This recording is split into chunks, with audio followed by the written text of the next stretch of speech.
It's a macro strategy. Let's get it, huh? Welcome to the trade room, y'all. Welcome to the trade room, y'all. It's a macro strategy. Welcome to the trade room, y'all. Thanks for coming through today. It's a macro mindset channel. We're thinking big picture. Make sure to like, make sure to subscribe and leave a comment. Now, let's turn it up a notch. It's a macro strategy. It's a macro strategy. We in this crypto space. Kick back, get a snack in a cold case. We are here for the macro, the long race. DeFi, GameFi, and the right games. We are here for the tech and the price games. This is blockchain. This is our lane.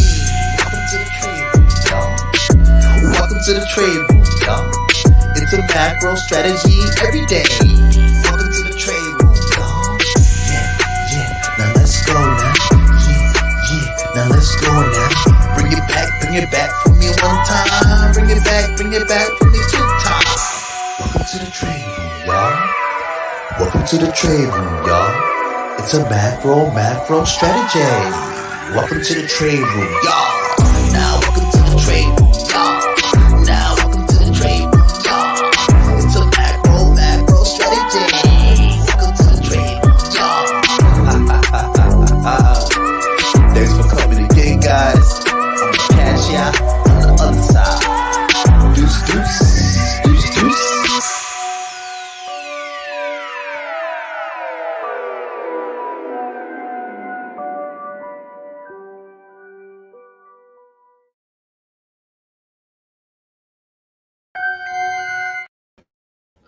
What's up, and welcome to the trade room on this macro Saturday with a macro mindset and a macro strategy. Shout out to the chat room. We're going to take a look there promptly. We have Sergeant Filthy McNasty just stopping by to say what up. What's up, man? I still got to catch up to the beginning part of your Friday stream. I caught the back end of it, but it was some speculation going on there. Shout out to Beeve, DFK. This man was throwing some crazy summons in the DFK. In the Jewelers Guild. Shout out to TuneFed, Sub Honkers. Honk is actually something I want to look at. Tonight. It's been the first time I've looked at it in quite some time. Jeremy, shout out to you. Pump for the show. The first was Pure Fire.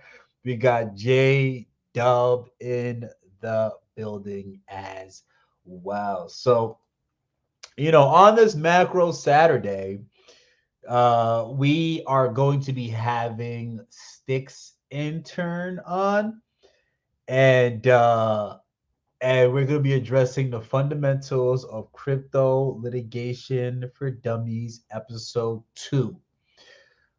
This all started from the Storytime series, where we told some stories of crypto, how it first started, what some of the market caps were, and what some blockchain entities decided to do in those early stages. We then started to have Stycksintern on, who is an attorney who knows much more than we do, to give us some details on Grayscale and the Bitcoin ETF, on the SEC, incumbents and disruptors, on Coinbase and where its litigation case is at, and on Ripple and his thoughts and opinions on what's going on with that. But all in all these different litigation cases happening are very, very important to where this crypto space is going. And we're going to get an update from Stycksintern when it comes to, most of those cases, aside from Grayscale, but more specifically Coinbase, Ripple, and every other important case going on, including what's happening with these regulators. At the end of the day, you guys already know we're in the DeFi Kingdom's Jewel ecosystem. The rumbling, it's coming. However, what's the nitty gritty that's going on in these court cases and these litigations? So that's going to come at the 8 o'clock time period. Sticks intern is going to hop in with us in about 24 minutes. In between that, we're going to be entertained because a lot of things happened yesterday that is worth talking about. And one of those first things is one of those first things is this karate combat event that happened yesterday. And oh my goodness, Grady said he was gonna put his blood on a tarmac, and he sure did. But let's hop over to the chat room and see what's happening there. Too Fat looks like a big cup and handle on the daily. Listen, I got this nice gladiator cup here. It's filled with a little something nice. But that was a good one because we've been talking about this cup and handle pattern that we've been watching with Jewel. And we'll find some time to catch up on what's going on there. But I'll take this time to take a sip, you know? So shout out to ToonFed, always coming in here, always showing some love. We have Mr. Ego in the building, all the way from the slopes to support my boy. Yeah, I think he's snowboarding or skiing right now. Beef said here for the ToonFed vibes. Yeah, ToonFed is bringing all the vibes in here. Chippy in the building. Yeah, all the usuals in the building right now, and all the usuals gonna hop right into the Jewelers podcast as well. So shout out to all you guys, two noobs in the building as well. So yeah, we're gonna be anticipating Sticks Intern coming on in about 20 minutes as we address the fundamentals of crypto litigation for dummies, Ep.2, an update on where things are in the USA. Why do we care about where things are in the USA? Because it is the number one capital market of the entire world. But let's talk about the shenanigans from last night, right? We have two noobs saying Gritty and Jimmy showed the great fight spirit and these passes to people in the community. Yeah, so we're going to talk a little bit about that, right? AA Free is in the building as well. Guys, as you already know, we're doing a giveaway, right? We're doing a giveaway. As you guys already know, the favorite thing we love to give away is moksha runes, and we love to give away the moksha runes after doing a moksha rune analysis. So that is on tonight's slate. And really and truly, as we wait for Sticks, I might do the giveaway early instead of late, right? As we wait for Sticks intern to come and hop in here. But let's talk about let's talk about karate combat. I did a pop-up live. Literally did a pop-up live randomly as these things were going on. I popped up to the Influencers Fighters Club, and man, honestly, it was just as exciting as the regular fight that happened with the professionals. And so I went through this. I probably watched this 4 times all the way through. 4 times all the way through now. Because a part of what I was doing was a fight analysis. And from what I heard, Crypto Gritty was sick and he was throwing up, things of that nature. So he wasn't at his best.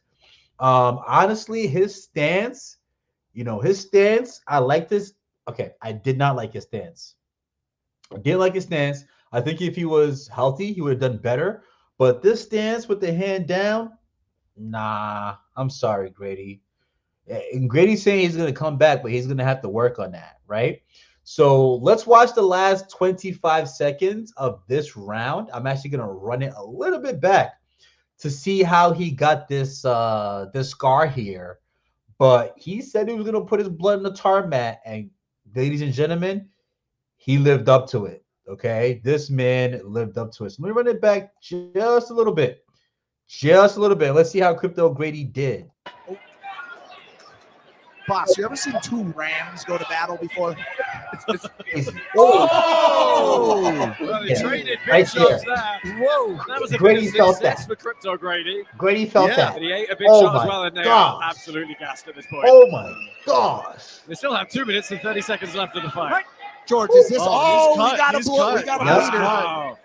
That's The a big cut. commentators- That's what he said. He wants blood on his face. Well, he's got it. George, is this about the level of experience for all Yeah. the fights?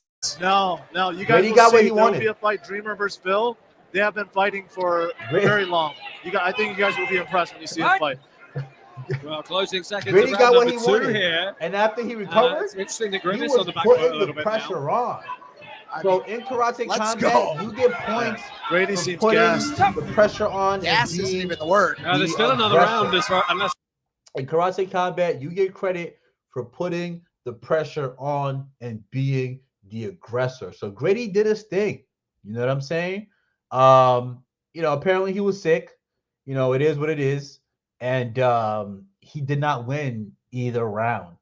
And so, this gentleman ended up being the winner. But I think it was an absolute success. I think it was an absolute success from this man here. And we even had UFC. So the crazy thing is, UFC, this was shown live on UFC Fight Pass. That's bonkers because that leads the way to other things, right? And so let's just pan over to one of the tweets that I made as all of this was, well, before all of this was going down, right? Because this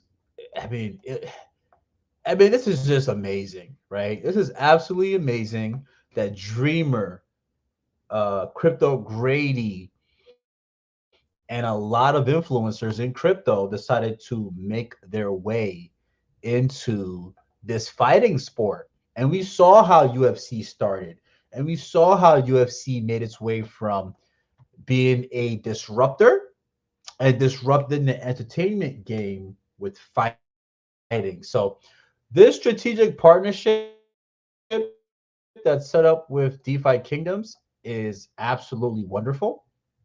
And I think it's a bigger partnership than some of the other ones that they've had, right? And so the tweet is, right, the take is quite epic to see the fighting sport industry grow as karate combat taps into social media, crypto, and more specifically, GameFi. The next generation of fandom, entertainment, and digital advertising does not happen without blockchain and tokenization technology.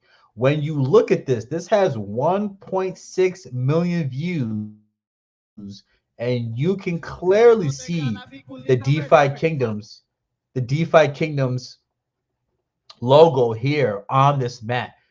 Some blood has dropped on this DeFi Kingdoms logo, and unfortunately, Dreamer dropped as well. Okay, and so shout out to Mega. I'm gonna be on with him in under a couple of hours. We have Beav in the building saying, Mega, what up, dude? Yeah. Light says, don't forget to click the live stream, everyone. Let others see the live stream. Yeah, make sure to put your thumbs up. Shout out to Light. I haven't talked to Light much in the new year, but I know he's always grinding. I know he's always doing his thing, and we're both we're both loaders. So a lot of love between us, even though we don't talk all the time. We have the beef in the building. Can you like beefs? So yeah, guys in the chat, love you guys. Man, Dream lost to a lucky clip, dude. That was like the best knockout of the night. I'm sad that it had to be Dreamer, but that gave Karate Combat the indication that this influencers fight club partnership, this UFC partnership, this combination here plus entertainment is really that next level of things, right? Is really that next level of things. So parallels on Coinbase and right next to DFK on the mat. Maybe we get there someday as well. Yeah, you got too comfy. You got too comfy in his guard down. Dude gave through a wild left. Yeah, that left was crazy. That left was crazy. I watched that live and I did a live reaction. That left was crazy, right? Light says we're both busy, brother. Glad you're doing the live every Saturday. Yeah, of course, Light. It's always love here. Bro, you two fighters are better than the real.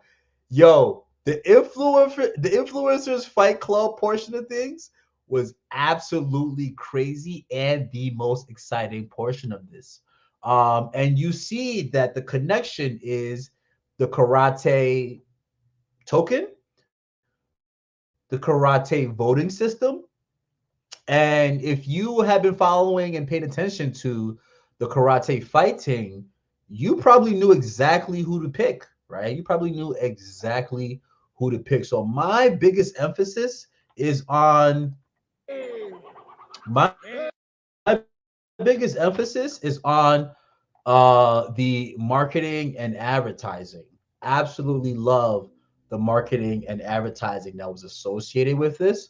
And another take was what? I lost every single bet. I did not bet Armstrong. I bet more light. And somebody cashed out here. Somebody really cashed out here. I lost every single bet, but gained so much more.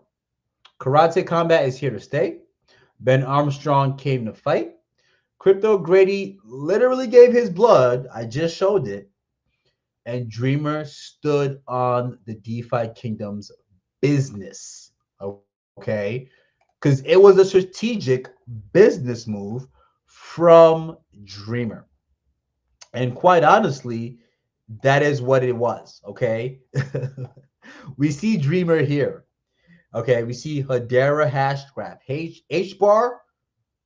You guys have seen me chart H bar's chart before. H bar is massive. H bar is massive in the space. And the fact that Karate Combat partnered with H bar, I mean, we're a macro channel. This is a macro space. H bar is going to be in blockchain, in the financial markets. H bar is going to be here for the next 50 years. So the fact that Karate Combat partnered with H bar and DeFi Kingdoms, Dreamer has not lost. Dreamer has not lost at all. In fact, that knockout, if he won, we probably would have got less eyeballs on DeFi Kingdoms. The fact that he lost with this huge knockout, and I think that if he were to go back out there, he would have been more aggressive earlier on.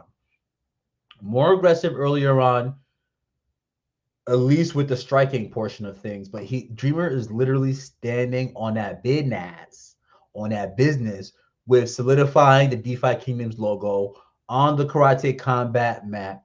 For all we know, forever. So tapping into the chat, Light says, bro, you two fighters are better real fighters. Yes, we went through that. Beef says, I don't know about that, but it was entertaining. Cringe sometimes, but it was entertaining. Look, they put it on the back end of things, Beef. They didn't put it in any of the main fights. It was on the back end of things. One, the last stream that Karate Combat did had 1.4 million. And that was like a month later. This one had 1.6 24 hours later. The back end and having the crypto bros in there add to the streaming is what boosted this in 24 hours, record high above all the other streaming eyeballs that Karate Combat has seen. The announcer, Jeremy says the announcers were generally surprised at the pop the influencers got. They were, and they were actually more entertained. I gotta say, like, um, Grady's crazy. Grady's absolutely crazy, man. Um, Dreamer 5D chess, exactly. Look, Dreamer went in knowing I could be knocked out. He went in knowing I could be knocked out and still did his thing. We have Huffenstein here. Super fun fight. Yeah, Huffenstein, shout out to you. I saw you on Sergeant Filthy McNasty's stream last night. You're becoming a regular there. And it's cool to get your takes. And you're still giving a lot of props to the DeFi Kingdoms ecosystem and DeFi Kingdom streamers, which is fun to see, right? Made some money on H-Bar last bull. Love H-Bar. H-Bar as a macro channel, looking at Algorand, looking at XRP, H-Bar is here to stay for the long run. They have some of the biggest companies as a part of their governance, right? Light says we could say Dreamer lost on purpose. Did he lose on purpose? I don't think he lost on purpose. This man has been, in some sort of combat training for the last, I don't know, 8 years, 12 years. I don't think he went in there looking to lose. But the cool thing about Karate Combat is you can lose all your bets and you get your money back. So I literally lost all my bets because I played on emotion. Okay, I played on emotion. I went with Dreamer. I went with, Grady and straight up support. All right, played on emotion, lost all my bets, but got my karate tokens back. Right, we have Dags in the building. Shout out Dags. I'm gonna be seeing him later on the Jewelers podcast. Crowd was going nuts for sure, and at least 25% of the crowd was the crypto influencers. So again, why did they have a Mexican musicians there? Because they're going to bring more people in the building, and those tickets that are being sold are very important to the progression of the Karate Combat sport. You can stream all you want, but can you sell out tickets? So they strategically chose in Mexico City, and they had a packed house, and a quarter of those were crypto bros, right? So Beef says, Dreamer took a punch to the face for DeFi Kingdoms, and I appreciate that. Man's in it to win and relentless. DFK team keeps getting up. That makes me bullish, super bullish. Almost to the point where hey, what do I got to do for DeFi Kingdoms? Do I got to go fight somebody? Do me and Light have to get in a fake sword fight or a real sword fight? Light would kill me in a real sword fight. But Dreamer did his thing. He held it down. He literally stood on bin ass, right? Light says, I know he didn't, but I like to think. Yeah, that clip, that clip has one of the most views, literally, on Karate Combat in the last 24 hours. So, man, yeah, Chad's going crazy today. Dak says, if you beat on Dreamer, the odds were in his favor, so I didn't think it was just emotion. I mean, look, I voted for the space that I'm in, hands down. Okay, yes, trade fight somebody. Listen. The only way I would fight somebody, okay, in Karate Combat is 1, guaranteed Karate Combat tokens, at least 30,000, and an offboarding platform. So if I have the possibility to get knocked out, I need an offboarding platform that at least those 30,000 I can cash out on and go buy some jewel. Okay. Or go do some summits, right? Dag says he made some good contacts. So yeah, that's for sure. He did it all for the kingdom. Light says, I'm down, maybe not swords. I'm down to spar. I don't want to spar Light because, listen, his promo videos and all that stuff is crazy, bro. It's crazy. Dag says, traded swole. I'd only have been hugging.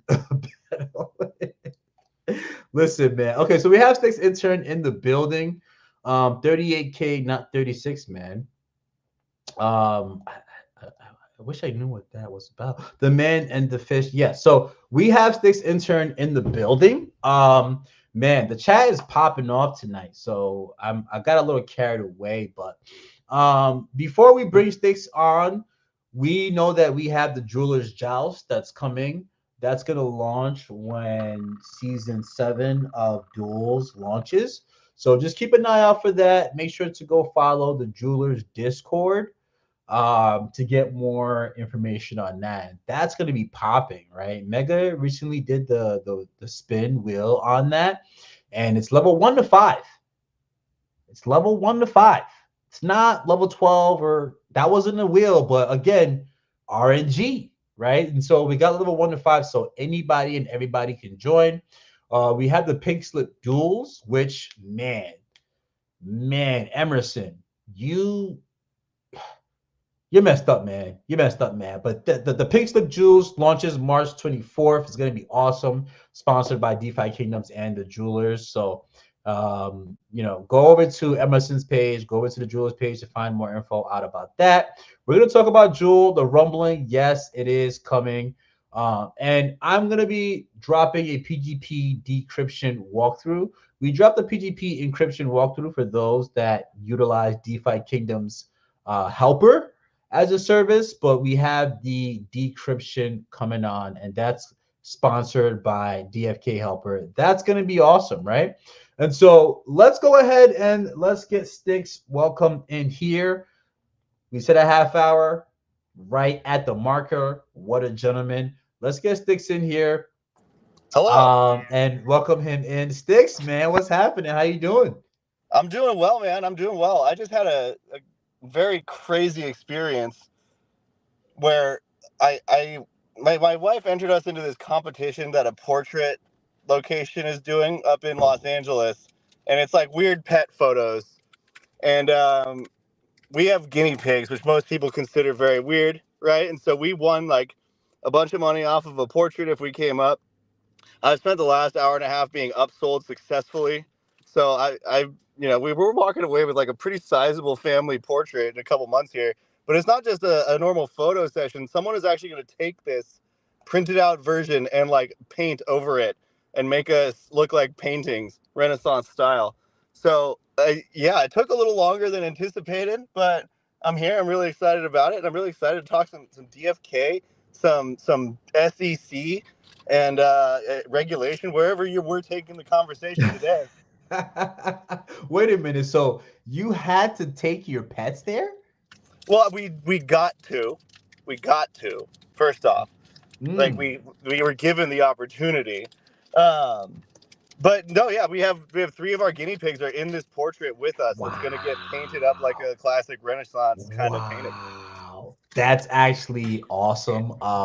Me and my wife have been talking about, getting our bunnies out more, rabbits out more, getting them out of the house, and getting them some, TLC. So to see you doing that, you and your wife doing that, that's just awesome. And there's like possible monetization from it as well. That's freaking sick, man. Oh yeah, they got us a lot.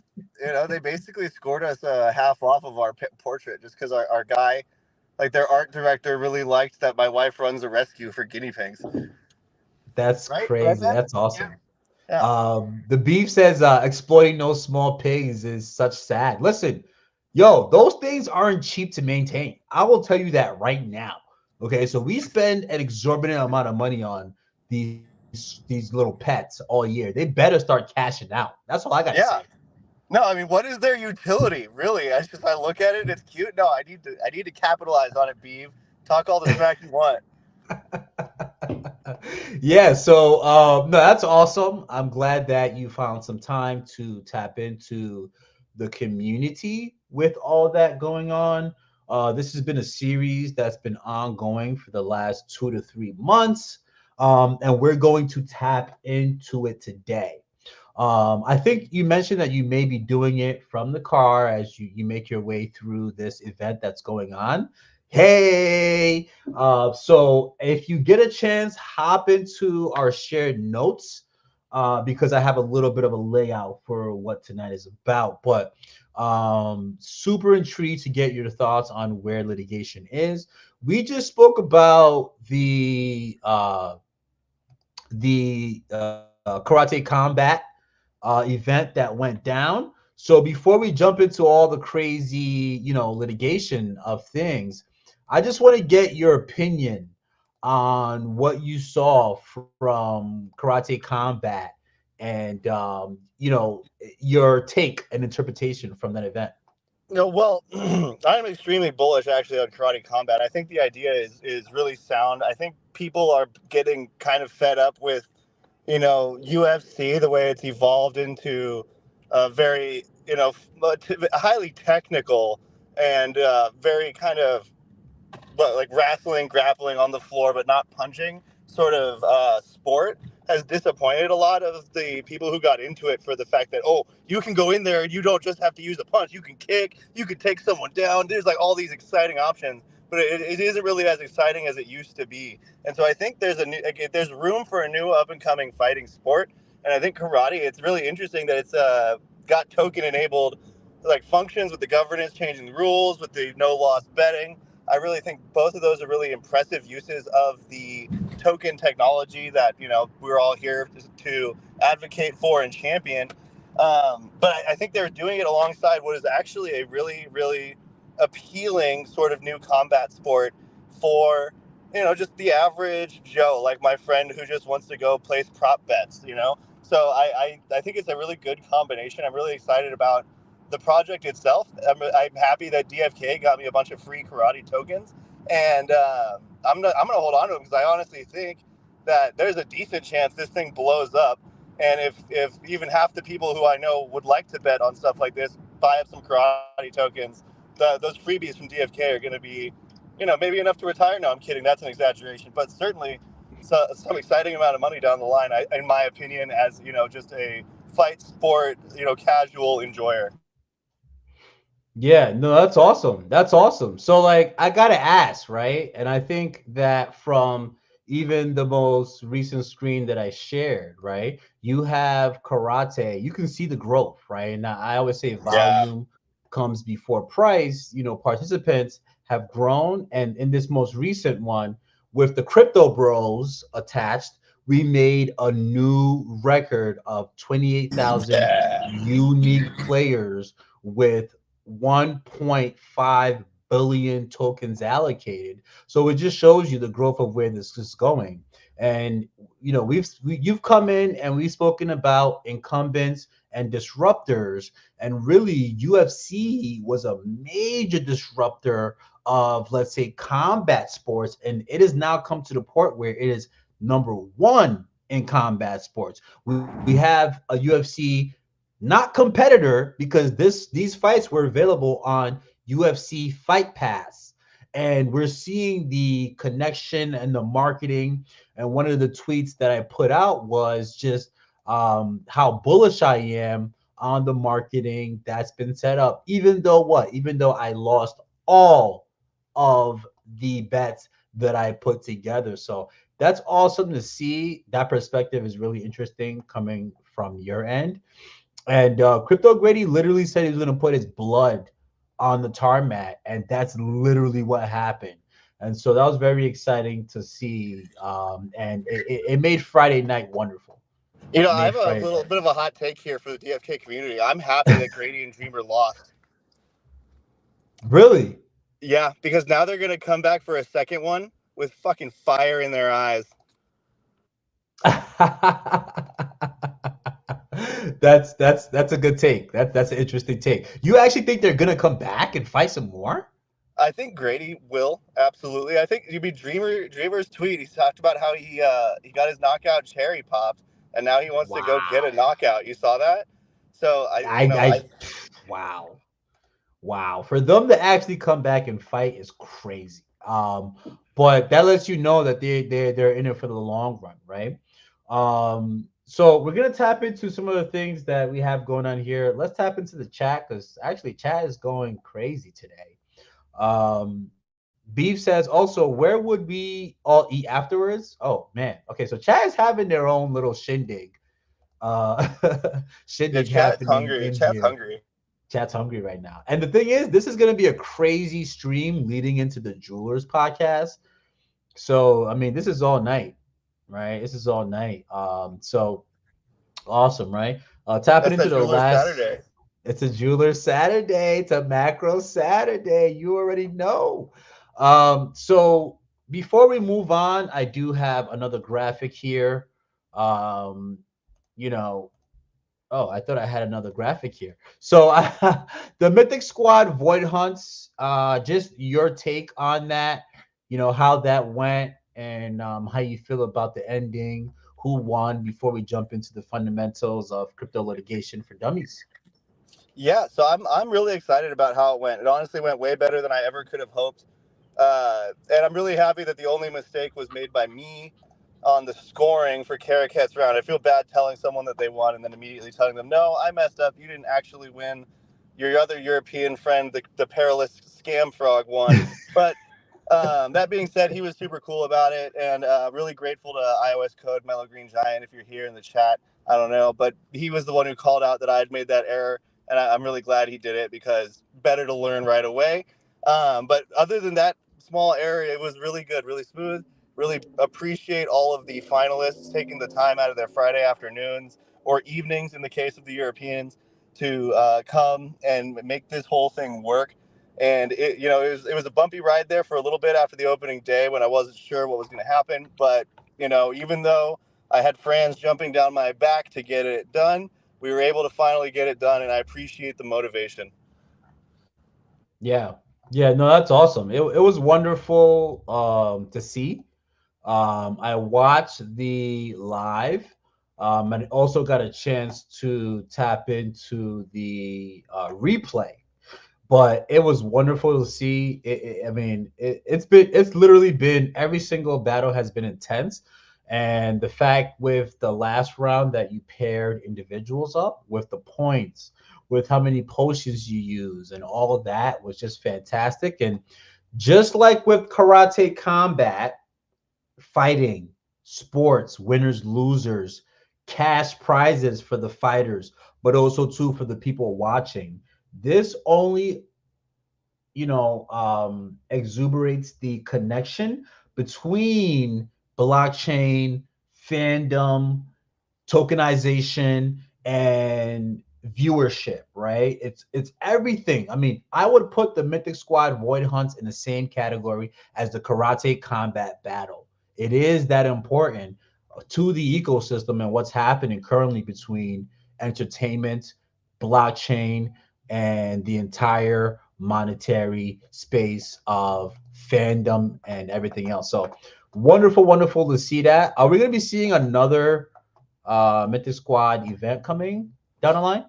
Oh, down the line for sure. So, I mean, I think one big aspect of this tournament is that we had a lot of time from the launch of Boar Hunts, and it was really, a tournament that was built for the time period where it's sat. Because I feel like even next week, if we had tried to do the finals, the rule set would have had to been changed with how the new potions are coming out with BYOP and how the stone weighting works, right? Because the way it was for the finals, it was, a certain amount of points per potion used. But that doesn't really line up well when one person can use a full health potion and one person's using the vials, the little 1/3 ones. Mm-hmm. So it really was a product of its time period. And I'm thinking that as we go forward, we're going to see, changes made into the game. And the Mythic Squad is going to come out and implement those changes into the tournaments and continue going forward and just developing, evolving, growing with the space, with the game, and as our guild grows. Because, I mean, we had a lot of inflows, too, just to brag a little bit from all the publicity. It was really nice. Yeah, that's awesome. And the inflows are important, right? Because one thing I noticed in the last stream was that Moksha runes went absolutely ballistic during the last Mythic Squad Void Hunt tournament. And that's not the only correlation. But when you see a live tournament and you realize, oh man, I'm seeing these guys make their moves, and maybe this is how I want to level up my hero, right? Maybe I'm seeing the battle log, and I'm seeing how this player was able to level their player up. And really, when it comes to Moksharoon in the latter part of this, we're going to analyze where it's at. Over when we did the live streams, we said based upon the last local highs, we basically see Moksharoon ranging between 97 and 118 until it finds a way to escape out of here. We saw 97 cents as a possible support, and what do you know? Even though it corrected down to that, the market has brought it back up aggressively, right? And so, we'll get back to that, a little later. But right now, we're gonna get some clarity, some viewpoints from Sticks Intern as to what is happening at the legal round of things. And so, look, this is how I want to start. Okay. We know we got to talk about Coinbase. We know we got to talk about Ripple. We know the ETFs. We got some statistics on that. But we know that Elizabeth Warren has an anti-crypto army, okay, and has waged a war against crypto. And so I want to start out by saying this. This is the headline for this stream. Who is to blame for the apparent systemic failure of our regulatory agencies? Okay. The US used to be a place where innovation, technology, okay, and forward looking innovation was, the US would say, you know what? We're championing this. The internet, we're championing this. The combustion engine, we're championing this. Cars, we're championing this. Rail stations, we're championing this. Something has changed in the last 15 to 20 years, right? So we have Elizabeth Warren with the anti-crypto campaign, and we have an attorney now from the crypto space who jumped in with this amicus brief with the Ripple XRP case, something never seen in history. Now getting onto the political end. So as an attorney, when you see a crypto attorney himself jump into the political end of things and go against Elizabeth Warren, what is your actual take on this? What is your opinion on it? Because this is crazy to me. No, I mean, I think it's something that needs to be done. I mean, we have had politicians throughout all of those times of innovation that you've mentioned before have been vocally very against it. And, big people trying to rally the masses with a lot of the same exact arguments, in fact. But, it's bad for crime. It's bad for your children. It's going to rot their brains, or it's going to ruin the society that we live in by making everyone just a degenerate gambler. Believe it or not, these things were said about cars. These things were said about trains. These things were said about telephones. So I think, it's just a necessary pushback against what you're focusing on right at the front end, right at the top of it, the incumbents versus the disruptors. When we have lawyers come in and write these briefs, it's a loud and poignant statement that other people who share those beliefs can point to, can rely upon, can rally behind to oppose really just sort of the natural instinct of the state apparatus to consolidate, close off, and centralize. Yeah, I mean that's an interesting take from you, where it's just, it seems like you've been waiting for it, right? And is there a chance for John Deaton to win? Who knows? Well, no, he's not a party, right? So no, but his arguments could win. The arguments could win, right? And we already know from what John Deaton has done in the Ripple SEC case, all he needs is a voice. All he needs is actually some sort of historical representation on the record for him to have humans say, this is an interesting viewpoint, right? To have judges say, this is an interesting viewpoint. So I thought it was cool to start out with that. 70 million Americans hold crypto at this current state. And so, yes, crypto might not be, with the elections coming on, crypto might not be top 7, top 5 in the current 2024 elections for a new president between the Democrats and Republicans that we have going on. But I think it's certainly top 10, top 15 in terms of things that could move the needle depending on where you are. But that's my hot take on it. I don't think he has much of a chance, but I think this is what sets up the American political system to have crypto be a marquee portion of what's going on, more specifically because we have technology being a marquee point of what's going on in the US between Tesla, Amazon, Google, OpenAI, really in the number one capital markets of the world. Technology and the private sector plays a large part. And we have people in the crypto space saying, I'm not chilling back no more. I'm not just chilling no more. I'm getting aggressive. And I'm coming after these people. And that's very interesting to see. No, and it's making me very happy to see, because I felt like for all of, at least 2022, 2023, you'd hear about the SEC just sending people a letter, right? The Wells notice that, hey, we're thinking about maybe suing you. Maybe you should just comply yourself, which, like, that whole process is fine. The problem with it is that no one ever pushed back. No one ever said, no, why don't you just try to prove it in court? Because we think your legal theories are so out there and harebrained and totally misapplying your own scope of authority. But everyone was saying that in private, but unwilling to actually put any sort of flesh on the line in the courts or in the actual legal processes that we have that are meant to defend us against tyranny, against tyrannical decisions by agencies or whoever it may be. And more as our administrative state grows, it is those agencies who have a small window of power, but unlimited power within that window, that we see a lot of these really crazy ideas coming out and crazy expansions of their authority. And really, I mean, the SEC of today's era is going to be a textbook example, in my opinion, in the future of an agency that really lost its connection with its mandate, because its mandate is not just to protect investors from fraud and ensure sufficient disclosures. Part of its mandate is to foster innovation. And in that respect, it has abjectly failed to do so. And in fact, its policies push American innovators to leave the country. And that is not what any politician of any quality has ever wanted for America or any other country. Everyone wants the good innovators, the people who are thinking on their feet, coming up with new ideas and ways to drive business and value to not just themselves, but their fellow man. You want those people within your borders working to benefit your citizens. And Gary, honestly, has been a total failure to do that. Yeah, I mean, listen, I'm a regular civilian. I'm not an attorney.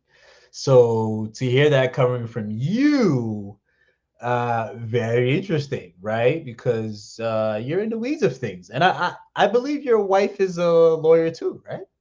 Or an attorney. Oh, she is. She does employment work, though, and she's kind of stressed out right now because of the traffic. So I'm not going to force her to No. I wouldn't force her at all. But listen, you have a family of, two attorneys. And honestly, look, I already know from, my wife, myself, your opinion, there's a heavy weight of her opinion in there as well. So she would disagree, but yeah, there is. Listen, they love every opportunity to disagree, but at the end of the day, do we have their backs? Yes, we do, right? And so I don't think she's much of a fan of Gary Gensler, right? And again, who knows what's in store for the both of you? But could I see Stycksintern running at some point? Who? I don't know. I don't know. But we'll keep an eye out for that. So that's what we have on the John Deaton end of things, Elizabeth Warren end of things. Now we're gonna get into the Bitcoin halvening and also the Bitcoin ETF end of things, right? We have time. Time is always the biggest indicator of what's to come, right? We're a macro channel. We look at macro charts, And really, in the current stage of where we are with things, we had the Bitcoin ETF as the biggest pending thing coming to us from October of 2023 to about, January, late January of 2024. And so Bitcoin having a Bitcoin ETF, we're clear. We had a lot of selling pressure. Now we have a lot of buying pressure. We broke records. Bitcoin ETF sees record 2.4 billion weekly inflows.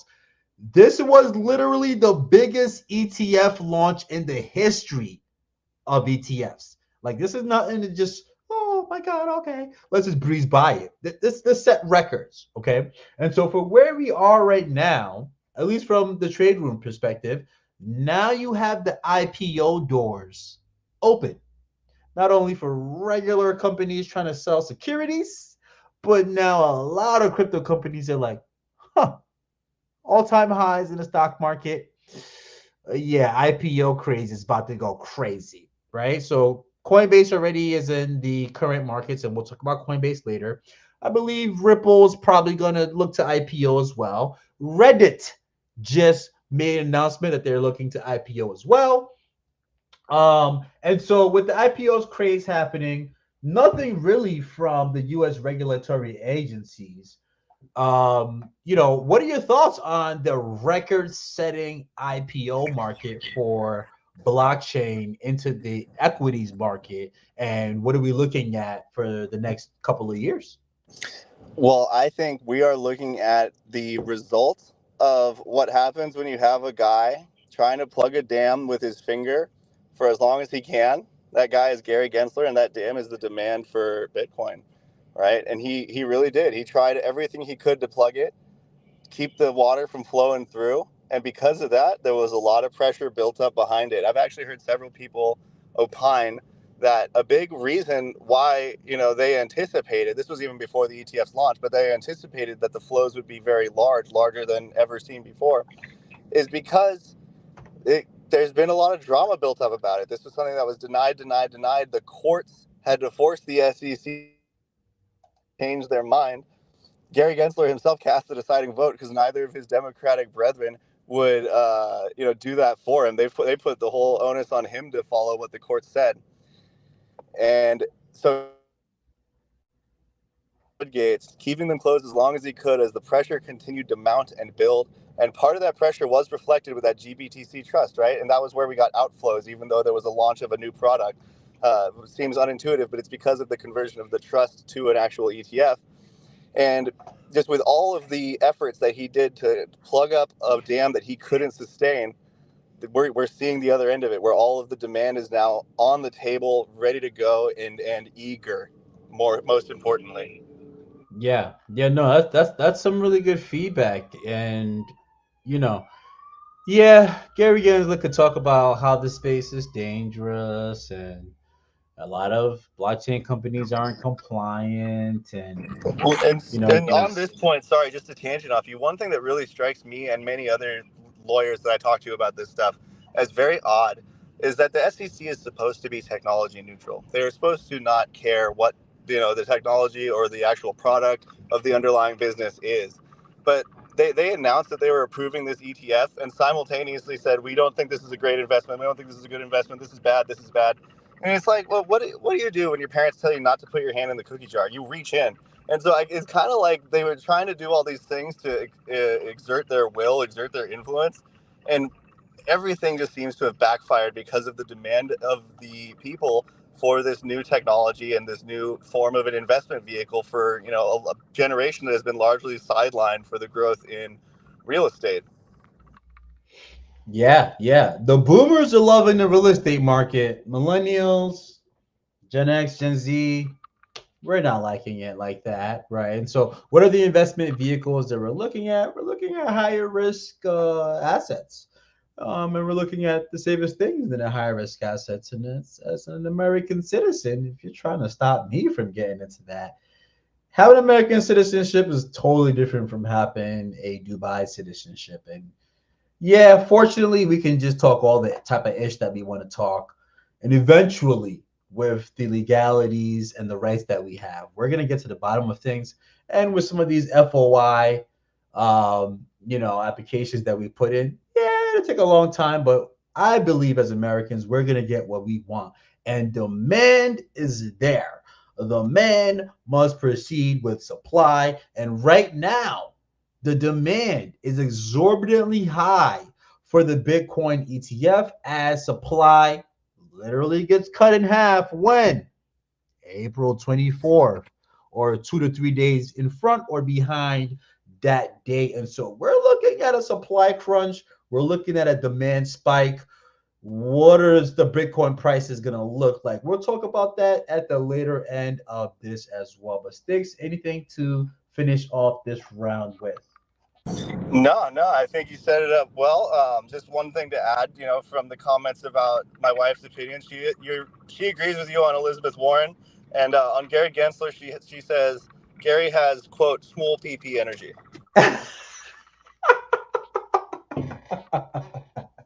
Yeah.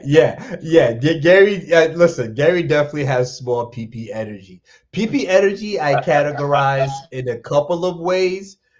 Pricing power, which Tesla has. I talk about that a lot when I look at equities and the stock market and fundamentals and financials. And PP power is like a funny, pun that I have. But yes, he also doesn't literally have PP power. You can kind of look at him and tell, right? And She's so, busting up right now. and so, no, that's good feedback. I appreciate that, right? We have some things in the crypto space that's just kind of like wrapping its way up and finalizing. Judge signs off in a Binance $4.3 billion plea deal. And just want to hear from you. Like, is this an abnormally large plea deal, or is this kind of like this seems abnormally like large? They're wrapping it up, right? Binance can move on. Even the Binance token itself is up like 7% in the last 2 weeks. But is this like a normal? Or is this like exorbitantly large?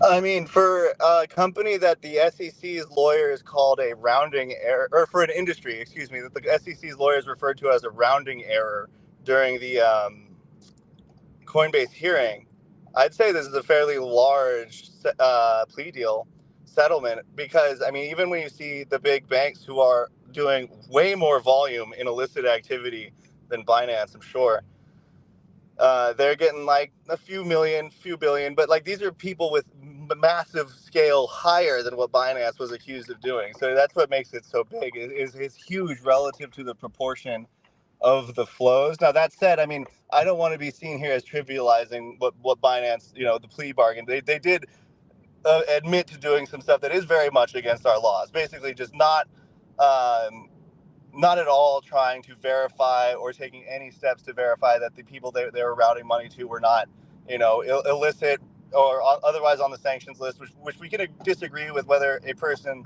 belongs on the sanctions list generally on an individual level, but it didn't sound like that's what they were doing. They were just more like whole cloth, everyone goes, that's fine.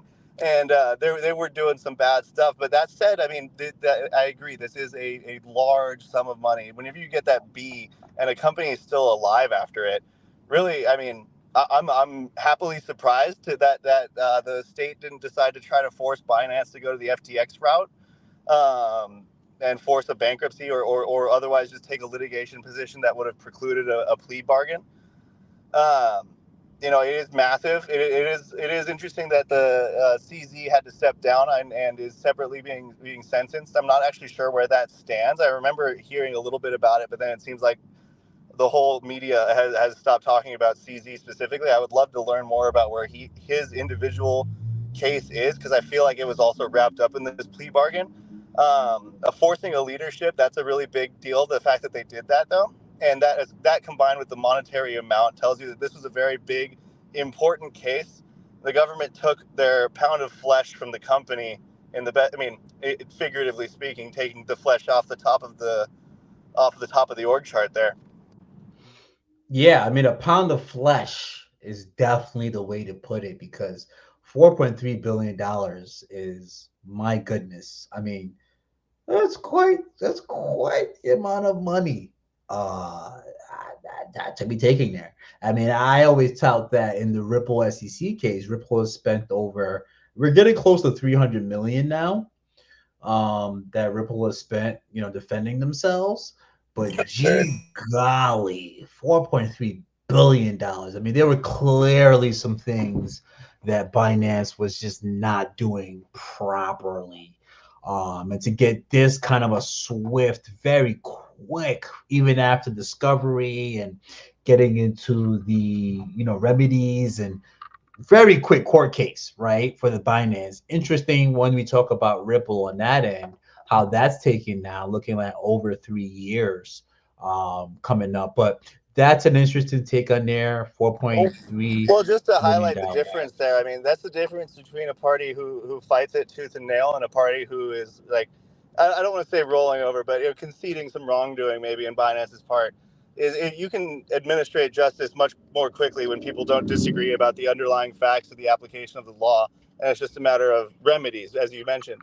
And so that's what we see with the Binance case. But with the Ripple case, that was, a company who totally disagreed with what the government was saying that they were doing, describing their conduct, and didn't agree that any remedy was warranted at all. And so when you have that, those are the fights that take much longer.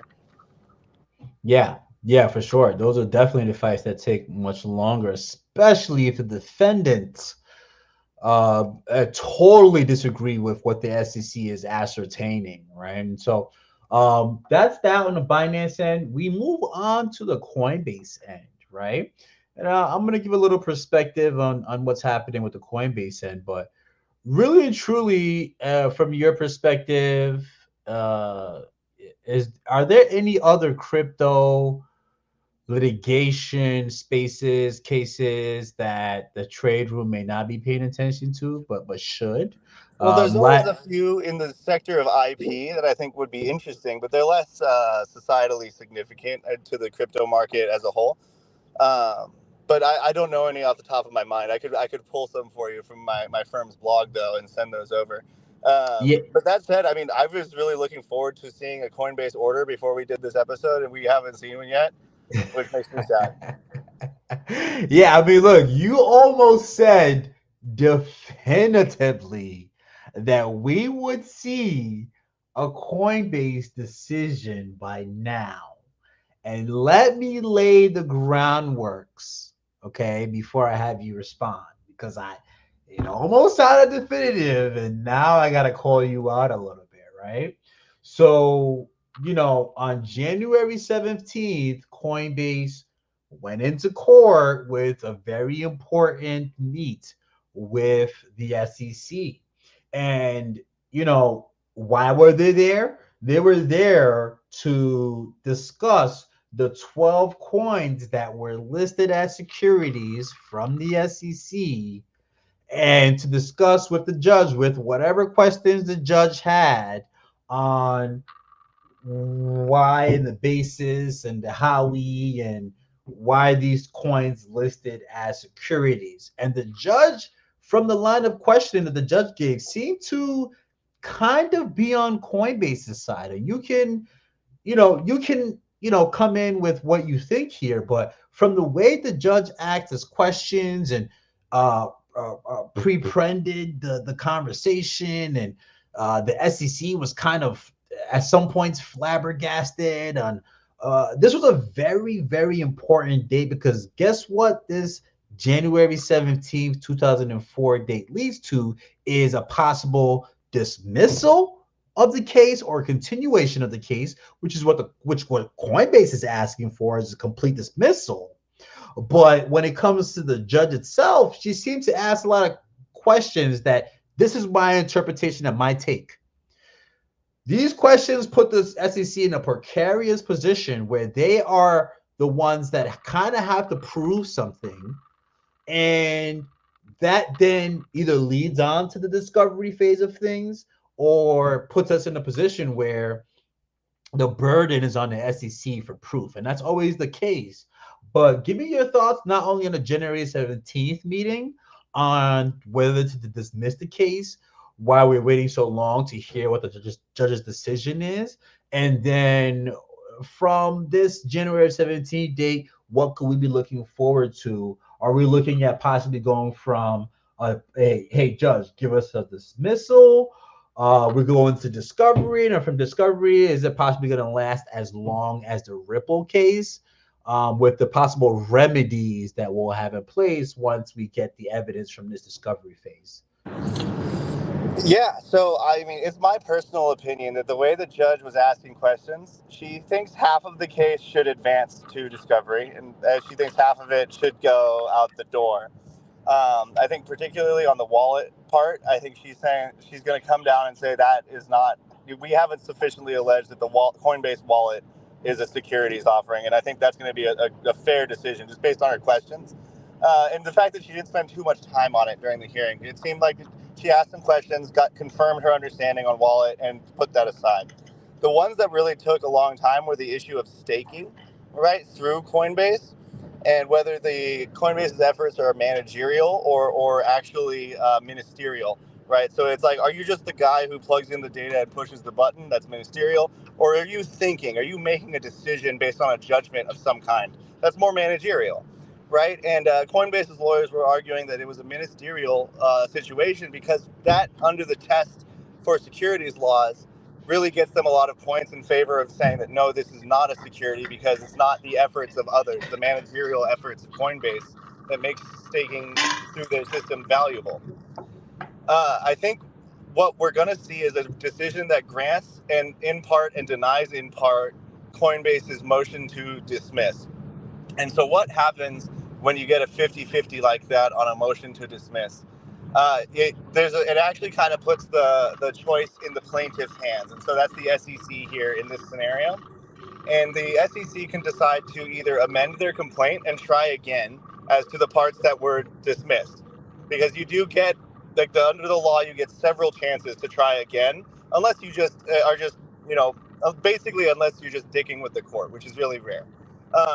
But so it's very likely that the SEC, even if all of it's denied, would have a chance, or even if all of it is granted, they would have a chance to file an amended complaint, try again, put more detailed facts in, and we would end up in very much a similar position where we are now, because after a first amended complaint, you know what our strategy always is? That's a new motion to dismiss. And so that is one possibility. If it goes the way I think it's going to go, which is a 50-50, a grant in part, deny in part, the SEC has to choose whether they want to proceed with the parts that weren't dismissed or whether they want to file an amended complaint and try to get all of it back in. So if they do file an amended complaint, it'll be effectively as if Coinbase would have the opportunity to move to dismiss all of the things where it had won before, but not any of the things where it had lost before, because we're not going to redo those, just as a matter of the rules. And then the other alternative option, which I think is actually the least likely of them all, I really do think the middle option is what the court's going to end up landing on. But here, I think the other alternative is that the SEC wins entirely and the motion to dismiss is denied in full. And in that case, Coinbase has to answer, and we do immediately move on to discovery. So it's my opinion that we're probably looking at several more months on the pleadings phase, which is, if you'll recall from the last time we did this, that's phase one of litigation. It's does your opening papers, is it good enough? Have you put enough pieces of fact on the board as allegations, not as evidence, but just as hearsay allegations? Have you put enough pieces on the board that we can play the game? And that, I think, is probably, we're going to end up with another motion to dismiss, and the SEC will likely file a First Amendment complaint, because I think they really want to get Coinbase on all of these issues.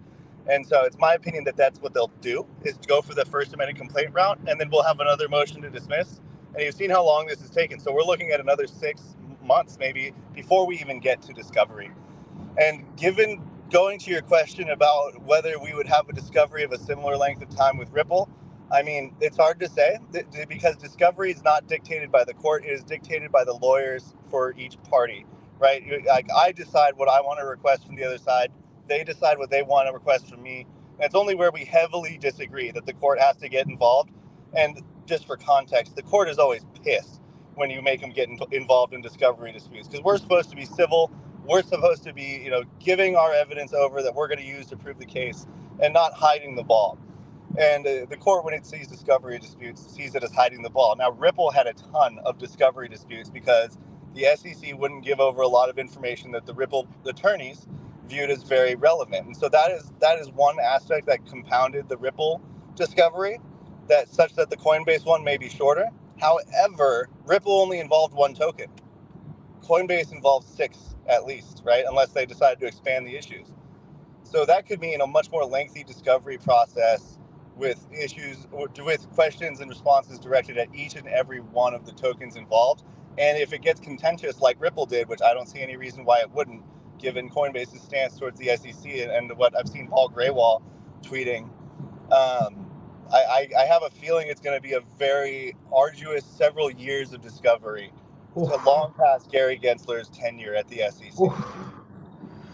Yeah, I mean, that sounds rough, right? It sounds rough. And it's really good feedback from you, because as someone who was involved and watched the XRP Ripple case play out, I mean, we're in our 3rd year, and our discovery phase, lasted quite a bit of time because we were willing to be fighters, right? On the John Deaton end, representing the XRP holders, and separately on the Ripple end, representing themselves. And so Coinbase looks like quite the fighter. So to get that perspective is interesting, and it looks like this might be at least on discovery end drawn out about 4 to 6 months at the minimum. But yeah, it looks like the SEC also is here to play the long end of the game. And so really good insight. I peeped you may have an additional thought. Yeah, one thought. You asked a bit. I'm not sure, maybe you didn't, but I want to address, like, why has it taken so long for the court to issue its ruling on this motion to dismiss? Honestly, it normally doesn't take very long. Normally we get a ruling on a motion to dismiss within 2 weeks after a hearing in a normal case. Many that I've worked. Only one has ever gone like even close to this long, and it didn't go this long, which is why I had so much confidence that we would have a decision before this episode. But that said, what it says is that the court is honestly still thinking about it, because the court has no deadline by which they have to issue an order, unless it's like absent some very extreme circumstances that aren't yet present here. And so that tells me that what the court is probably having its clerks run down additional research, running down additional questions that she has after hearing the attorneys argue it out, and making sure that all of her ducks are in a row. Because remember what I mentioned before, judges have a KPI, and that is reversals. And so she wants to make sure that at the beginning of this case, at the outset, that she has all of her ducks in a row to the best that she can, and prevents any opportunity of a reversal of this order down the line, which is, it would be that's the kind of thing that extends litigation for years and years if you have a reversal after trial of an early motion to dismiss. So I think that she's trying to really make sure she gets her ducks in a row and gives credence to all of the arguments from all of the parties. And, selfishly, I'll throw in just my opinion that I think part of it is that she really wants to abandon the pleading standard, which is the pleading standard is that, on a motion to dismiss, the court has to accept all factual allegations in the complaint as true. It's true because all we're deciding whether there's enough here to warrant going to discovery to see if it's true. So if we believe that it all is true, is that actually a claim? And she wanted to take the facts about staking as they were presented in the amicus briefs and not as they were presented in the SEC's complaint. And I think she's trying to grapple with that, because I think she understands that the way the SEC presented the information in its complaint is not correct about staking specifically. But as the judge, technically it's not her job to make that decision yet. She's supposed to believe everything the SEC tells her at this point and what it says in the complaint. And I think maybe one thing that's taking a while is that she's really trying to see if there's any way that she can narrow the issues of this case and exclude staking at the front end by taking the facts as they were presented by the amici. Now, that said, I personally don't think she can. I think she is bound to that pleading standard. And as an attorney who practices sometimes in federal court, I would expect her to feel bound to that pleading standard. And so I selfishly believe that that's part of what she's grappling with. Gotcha. So things are taking a little bit longer because yes, this it's not a normal occurrence, right? And so as you mentioned, judges care about their KPIs, their key performance indicators, and they want to make sure that they cross their T's and dot their I's. And that may be what's happening here, right? It happened a few times in a Ripple case. And I think even these judges are kind of seeing, holy crap, there's some major historical contacts with some of these cases, right? And so, right now with the Coinbase case, there's a delay in the normal average time. The next time that we have Stycksintern on, I mean, by that time, I would hope we have some sort of an additional update. But the I'm not making gems any that promises. he's not making any. He made promises last time. He's like, listen, Learn my lesson. learn by lesson for sure. But look, I faced that so many times in the Ripple SEC case, and I have faced that numerous times in tracking the XRP token itself and its price action. It gets in, becomes normal. But the real gem that I'm getting from this breakdown and analysis is that this is going to be a grueling battle, very similar to the Ripple case. The judges are very cognizant that these are really historical markers, especially in the US, right? And so they're going to do their due diligence. They're going to make sure they cover everything. But what it seems like after and as they do their due diligence is they're siding on the right side of history, and they are siding with blockchain and crypto. And so we'll continue to watch what's going on in the Coinbase end of things, but that just so perfectly leads us into the Ripple case versus the SEC, because again, another federal judge took their time, did their due diligence, and came out and said XRP itself is not a security. The personal sales of Brad Garlinghouse and Chris Larson, not a security. A lot of not a security. The only thing in contention is the institutional sales, if those are based by contracts.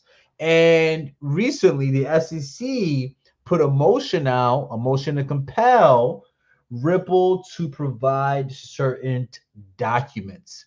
And again, I'm going to repeat, XRP is not a security. It's done. Okay.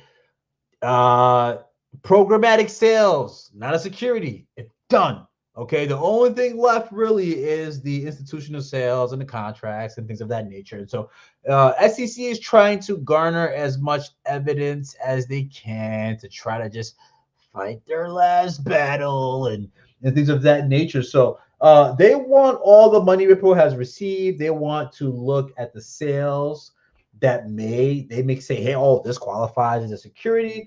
The judge found that the sales to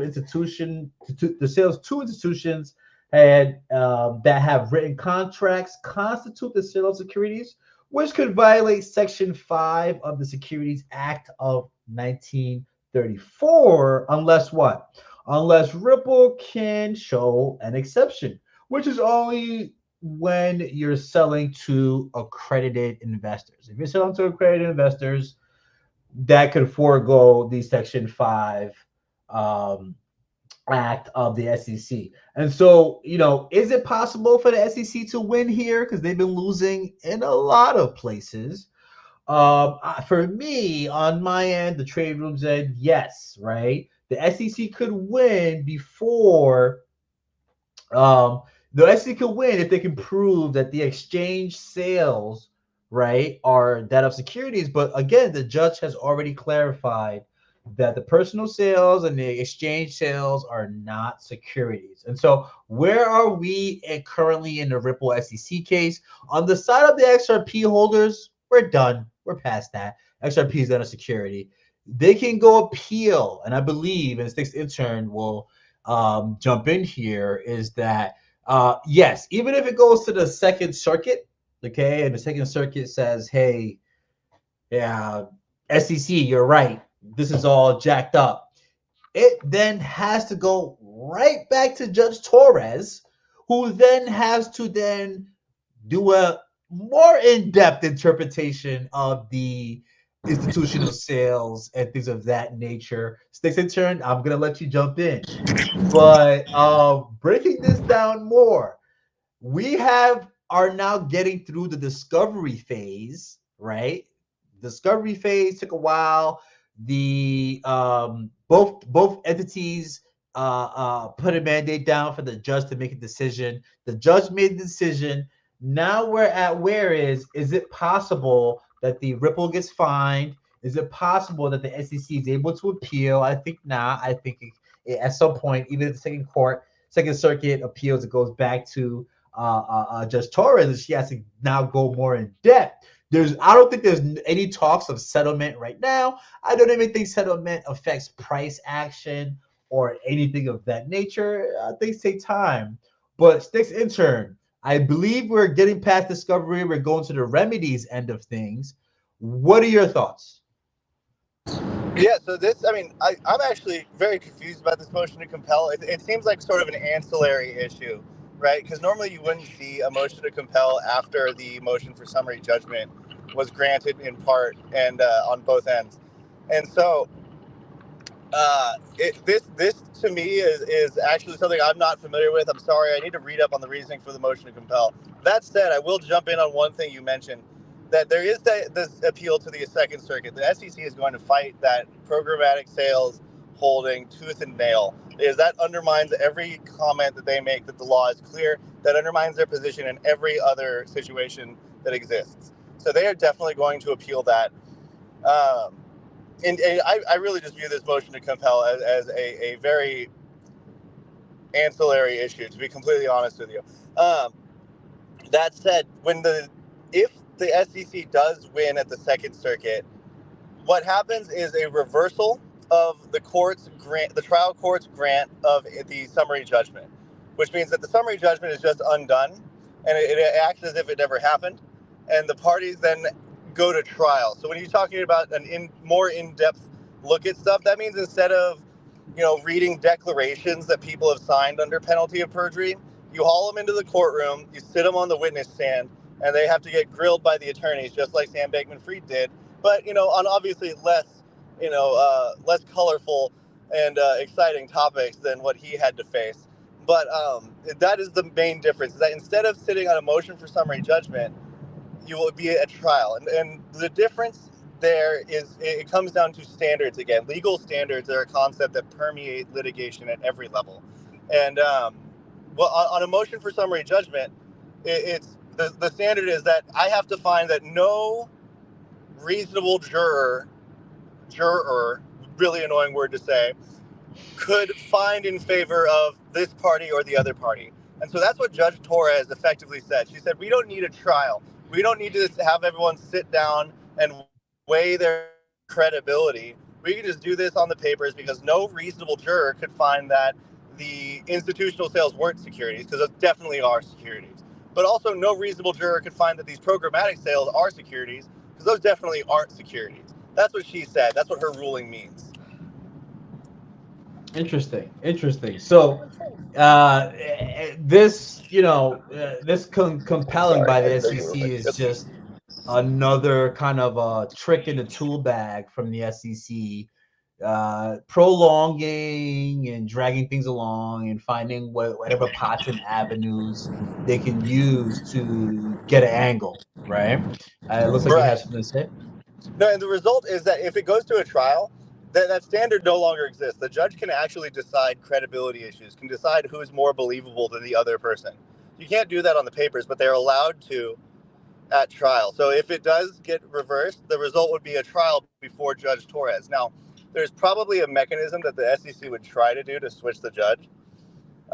It's something that I've considered in my cases like this before, but it doesn't always work. It's like a 50-50 toss-up whether they'll be able to switch out Judge Torres. Normally, the default rule is that it goes back to the same judge who heard the case originally. Gotcha. So, I mean, listen, the SEC is trying everything they can. We see a lot of these different litigation cases, and really and truly, it's becoming tough for the SEC to get wins. And so they got this win. I'm happy for you guys. You got the motion to compel. You're gonna look at Ripple's financials. Cool. But Grayscale has beat you. Coinbase is looking like they're in a strong position. Ripple has slapped you up and down for the last few couple years, right? And so what my interpretation of what's going to happen closing out this Ripple section of things is that it's going to be fine.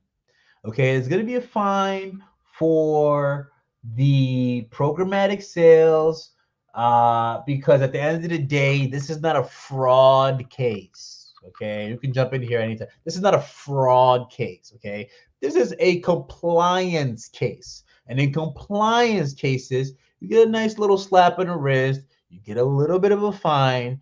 Ripple has already spent close to now $300 million. That's $100 million per year to defend themselves. SEC has gotten nowhere, right? So, probably a slap on the wrist, a fine. That's going to be much lower. Imagine that. The fine is going to be much lower for Ripple than the actual money that the company spent on these litigation cases, just to show that, hey, we're using an open source technology, we're doing programmatic sales, and we actually hold less and less and less and less and less of the token over time in this decentralized ecosystem. So that was amazing feedback from you. That is awesome. I really gained a lot of clarity from this second episode. And like I said before, going into the next month, hopefully we get some more clarity. In the US, the legal markets move very loosely, very strenuously, doesn't move fast, even with the Biden executive order that he laid out to the regulatory agencies. They're taking their sweet time. And the bit of the caveat that I can give is that even though it's been 2 years since that executive order from the Biden administration, we have the Bitcoin halving coming up, we have the US elections coming up, and there could be a change of order. At the end of the day, the technology is going to continue to move where it moves, and at the end of the day, it has to prove itself. So with all these litigation cases happening, it's amazing to get this kind of insight from those who are in those spaces and know what is going on. Sticks, I'm going to leave you some room to give us your final thoughts with the Bitcoin halving, all these litigation cases, BitBoy crypto fighting, Bitcoin over at 50K. What are your last thoughts for us for what's currently happening in the US, in the capital markets, in the crypto space? That we can kind of pay attention to or keep an eye out on. Yeah, I mean, I think you've covered all the things that people need to keep an eye on. That's for sure, and really well. So nothing to add on the keep an eye on front. As far as the halving, I'm really excited about it. I haven't, been within crypto actively to watch it having happened before. So I'm just personally excited to get the experience of watching what that event does to the price, what that event does to the sentiment on social media and Twitter and so on and so forth, everyone's reaction. Because, I think to some extent, maybe price is attributable to that happening. Maybe it's just, a lucky coincidence and everyone just loses their minds. Either way, I'm excited to watch it. And honestly, I'll just leave it with this. 200K is programmed. You are hearing that from Stycksintern, the attorney himself, talking about 200K is programmed. Man, we're going to look at the chart. We're going to tap in to see what's going on. But big ups and big shout out to Stycksintern for coming in, joining us, continuing to give us some professional clarity on the space that he is in. Look forward to next month having, it is just a charm. It is just, I can't say how much of a jewel, pun intended, Nice. It is to get this sort of feedback from an attorney. I feel like I should have a retainer with this guy right now. No, no, But don't say that. Don't say that. No legal advice. This is not advice. No legal advice. This is not advice, If you are right? ever defending a motion to dismiss, consult an attorney, and I hope you already have one. Yes, yes. If you throw something as crazy as a motion to dismiss and you're not Coinbase, make sure to consult somebody, not legal advice. Also, not financial advice with the Bitcoin at 200K. But Sticks, thanks for joining us. We will catch you on the other end. Safe driving with you, your loved one, your wife, with your piggies. We will catch you on the other end. And we'll see you later, man. Sounds good. Talk to you later. Awesome. All right, so big shout out to Sticks Intern for popping in for that, right? At the current moment, if you're here, thanks for being here. We just went through fundamentals of crypto litigation for dummies. Make sure to put a thumbs up. Make sure to subscribe if this is your first time here. What we're going to do now is to gear up for the giveaway. We have a half hour before we hop on to the jewelers. So if you're still here, go ahead and type in Sticks Intern to qualify for the Moksha Rune giveaway. We are giving away 3 Moksha Runes, okay? We're giving away 3 Moksha Runes, and all you need to do is to write out Sticks Intern in the comment section, and you are going to qualify. All right, I see Ren immediately, okay? I see Ren immediately commenting, and I'm going to get Ren in here. Now, Ren is going to go on twice. Okay, Ren is going to go on twice because Ren hopped in here on the previous pop-up stream. Crap. Ren hopped in on the previous pop-up stream that we did. And he entered at that time for the giveaway. So I'm going to put Ren in here twice. Okay. We'll also put some names in between that as well. We're going to do the giveaway before we hop into the charts. Okay. Guys, if you have any charts you want me to look at, please let me know. For the suggestion portion of this stream, we have Jeremy in the building. We have AA Free in the building. I gotta see that Sticks Intern put out there. I mean, he just gave us way too many gems, for us to be sitting here not shouting him out right now, right? We got Beeves. All right, I'm gonna get Beeve in here as well, and we're gonna look at some charts, before we get ready for the Jewelers podcast.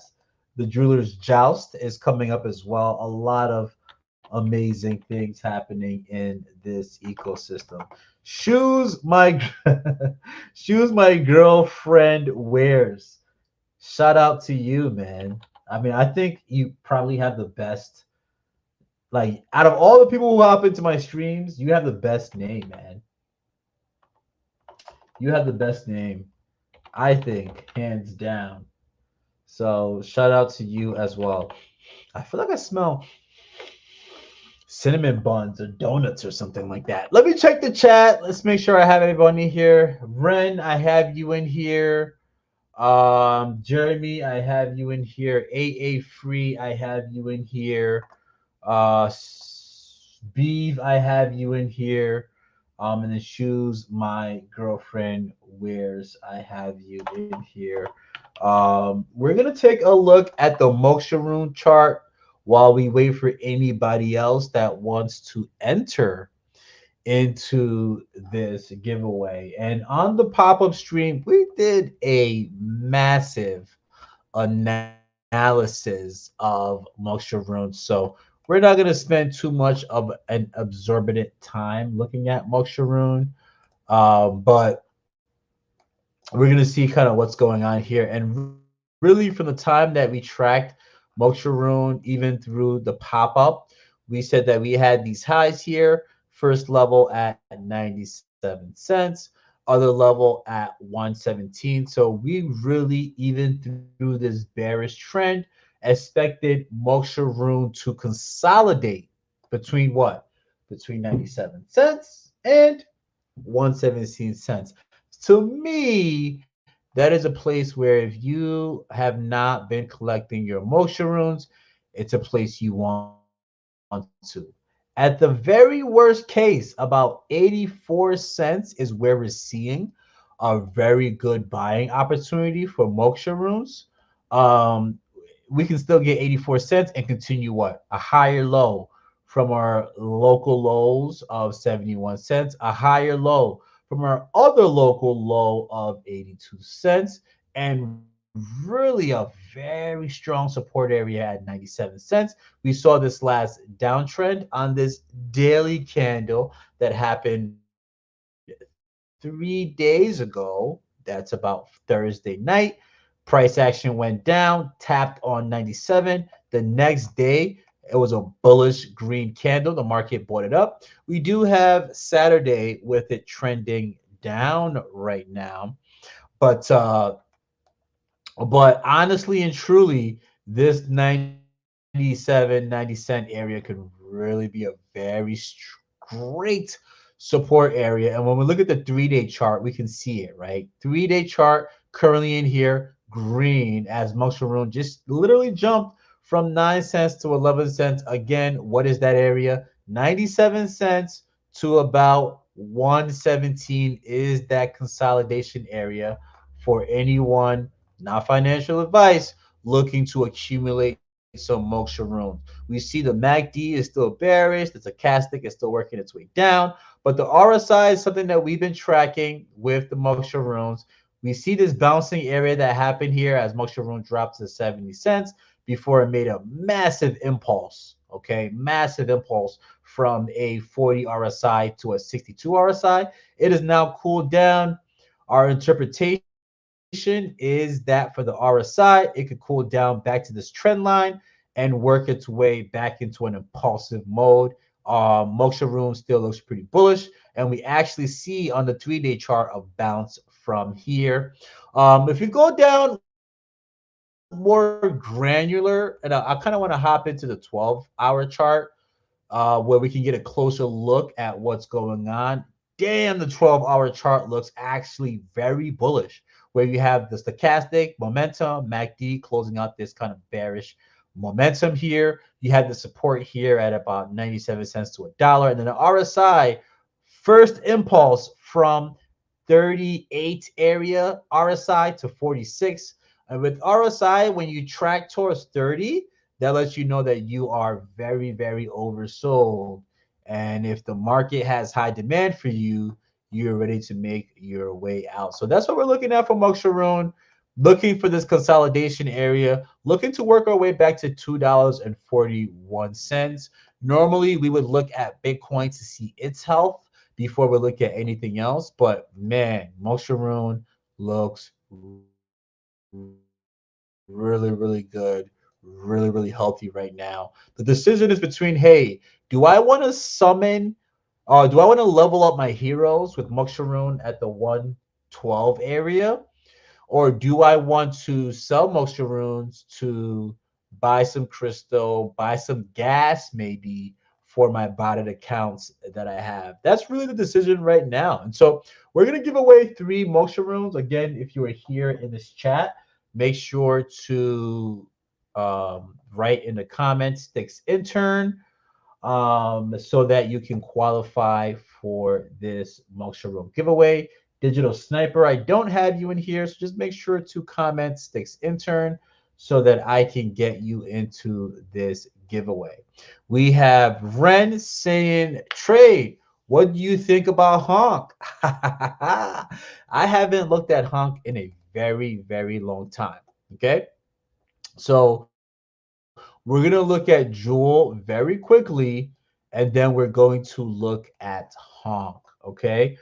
Digital Sniper, yeah, says, if I win, give it to Mega to give away next. That'd be cool. That'd be cool. But I'm going to get you in here. All I need is for you to go ahead and write Stycksintern. I don't believe I've seen it anywhere else All right, cool. So we're gonna adhere to tune fed, and we're gonna look at Honk with Jewel. Look, it's simple with Jewel. We've tracked Jewel a lot. This is the F around and find out zone, similar to Bitcoin's F around and find out zone for Jewel. We're consolidating here. Beautiful to see. 16 cents is really the support area that we're looking to exit out of. This is the first higher low from that 16-cent area. So that was beautiful to see. We have this low area that is 11 cents. We're forming a higher low, so that's very bullish to see. The MACD is bearish, but it's working its way through there. The stochastic is working, is a momentum indicator, and so we're working at the bottom of the stochastic on the weekly chart, which is really good to see. And then on the RSI, again, higher lows, higher lows. We had a crazy impulse, but we're working our way through a higher low right now on the Jewel chart. When I go to the 3-day chart, oh my gosh, even better. The MACD is working from this red bearish area to this lighter red area. Beautiful to see because the MACD is lagging. The stochastic will work its way up here. Now it's hanging high up here, but at the end of the day, it could just continue to stay up here. Even if it worked its way down, it correlates with the RSI, which found a nice bounce here. Okay, and the pattern that we're looking at is what? The pattern that we're looking at is the cup and the handle is really working its way through here. And what we want to see is a work through here and an impulse back to test this 74-cent area. Anything that happens in here, we can give two craps about. It's working and consolidating, and we love to see that. On a granular scale, the daily does look like it's losing some gas. It's working its way here to consolidate a little bit. So it could be 3 to 7 day waits before we get our next impulse from Jewel. But at the end of the day, it is all up to the Bitcoin. But Jewel consolidating here. This is a beautiful, beautiful, beautiful area and a beautiful Jewel chart that we're seeing here. A higher low from the area that we're looking at, hanging out around in the F around and find out zone. It's just a beautiful buying zone, not financial advice for Jewel. So what we're gonna do is we're gonna take a look at Honk. Okay, I'm gonna use the same tab to pull up Honk, and you guys will get a chance to see, how I set up my charts here because I don't believe that I've set up my chart for Honk. There we go. I have not set up my chart for Honk. So what do I want to add? I want to add the Bollinger Band. Booyah. I want to add the MACD. Booyah. I want to add the RSI. And I want to add the stochastic RSI for Honk. Okay. I'm going to shrink these things down because these are just indicators. We want to look at price action. And looking at Honk, this is the 3-day chart for Honk. One of the things that I said a while back when I first looked at Honk was there was not a lot of history on Honk. I needed more history on Honk. But one of the things that I said after tracking this first major impulse and then a correction, I believe we said that 60 cents, okay, 60 cents was the place that I would be looking at Honk to buy at.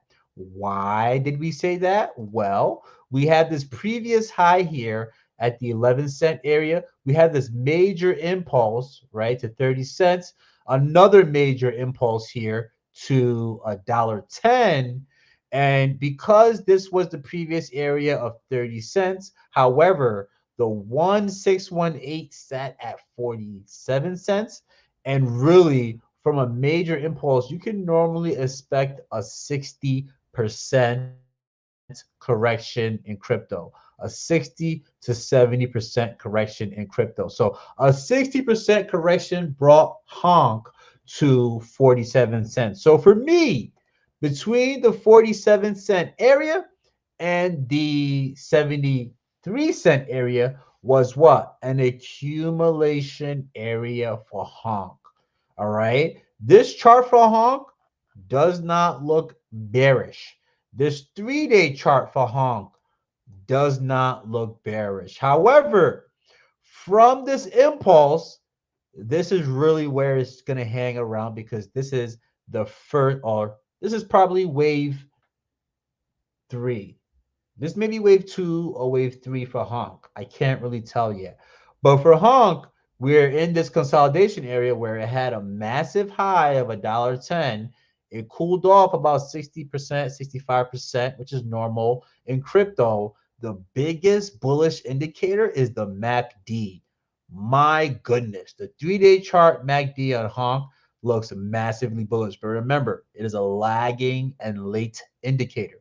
And so you have RSI that's ran up, and you have the stochastic that's ran up, and the momentum for the stochastic currently on honk is bearish. But what I can tell you is that honk is really figuring its way out of this zone here. And the next ranges, right? The next ranges that we can start marking for honk, if this is the high, and sometimes you can use the top of the wick, sometimes you can use the base, the body of the wick. What I've learned from tracking Bitcoin is to use the base and the body of the wick, okay? So what I can track for honk right now is, what are the next stages for honk? Well, ultimate stage for honk right now is $3. Point blank period, okay? The next place obviously is, this all-time high area that we have here at $1.18, $1.10. We have the $1.43 area. We have the $2 area. We have the $2.60 area. The one area is a great place to look at, but the 1618, this is really that next battle at $1.57, right? And so this is what I'm looking at for honk. Honk does not look bearish, at least from the 3-day chart. It looks bullish. The weekly chart now has some information on it, and oh my goodness, the weekly chart looks bullish as hell on honk. Now the RSI is in the oversold area, right? And so what could we possibly see happening for honk, knowing that the RSI is oversold? However, the stochastic RSI, which is an indication of momentum, looks quite bullish, especially as the volume continues to rise. I can see honk easily making a 32% move back to its all-time high, easily making a move to $1.43. That's where it's going to be a 60% move from the current area. Probably going to be some consolidation. And then this $2 area is really the battlegrounds. At that moment, it would be 131% move from honk. Okay. And that's really a contentious area. What you could see in that area, again, is this move up here. And then now you're just consolidating. For DeFi Kingdoms, you're consolidating. I don't know how long it lasts. And then you make a move out of here eventually to get to $3 area, which could be the completion of wave 3, which wave 3 ends up being the most bullish move. And then from there, you have a correction for wave 4 and then wave 5. But really for honk, the biggest move could be happening right the frick now. Okay, we don't have a lot of history, which is not a good thing. When you look at the monthly chart, okay, you see this was the biggest volume here. You had the monthly chart. You see the sell volume, the buy volume catching up to the sell volume. RSI sits at 84. So again, wave number 3 could be the biggest move for honk. And then you're looking at consolidation for a very long time. And this wave could take it to either $2, which is cute, or to $3, which is cute, but you have a lot of consolidation happening in that area once you have honk complete its bullish move. And I gotta say, on the 3-day, it looks extremely bullish. On the week,